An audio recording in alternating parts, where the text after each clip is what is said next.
Sa isang malayong nayon, may nakatirang isang batang babae na nagngangalang Sisa. Siya ay kilala sa kanyang nag-aalab na espiritu at sa kanyang pagmamahal sa pagluluto. Palagi siyang nangangarap na lumikha ng isang ulam na magbibigay kasiyahan sa hari at reyna. Isang araw habang naglalakad sa kagubatan, natuklasan ni Sisa ang isang kakaibang halaman na may maliliit at maitim na bunga. Hindi pa niya ito nakikita noon. Tinikman niya ang isa sa mga bunga. Isang matapang at maanghang na lasa ang kumalat sa kanyang bibig. Ito na, bulalas niba. Ito ang sikretong sangkap na hinahanap ko. Umuwi si Sisa na dala ang mga mahiwagang bunga.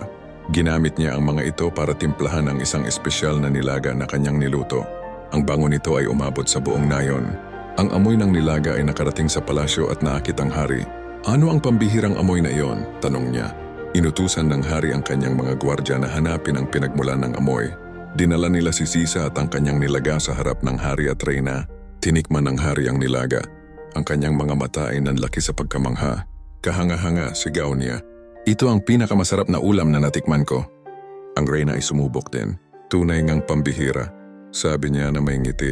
Ano ang tawag sa mahiwagang sangkap na ito? Hindi ko pa po ito napapangalanan, mahal na reyna. Sagot ni Sisa. Ito po ay isang munting handog mula sa kagubatan. Dahil sa pagpapakumbaba ni Sisa, ipinangalan ng reyna ang pampalasa bilang parangal sa kanya. Mula noon ang maliliit at maitim na bunga ay tinawag na paminta, isang paalala sa mapagpakumbabang dalaga na ang pangalan ay halos kapareho nito at kumalat ang paggamit nito sa buong kaharian. Nagbibigay ng anghang at sarap sa bawat lutuin.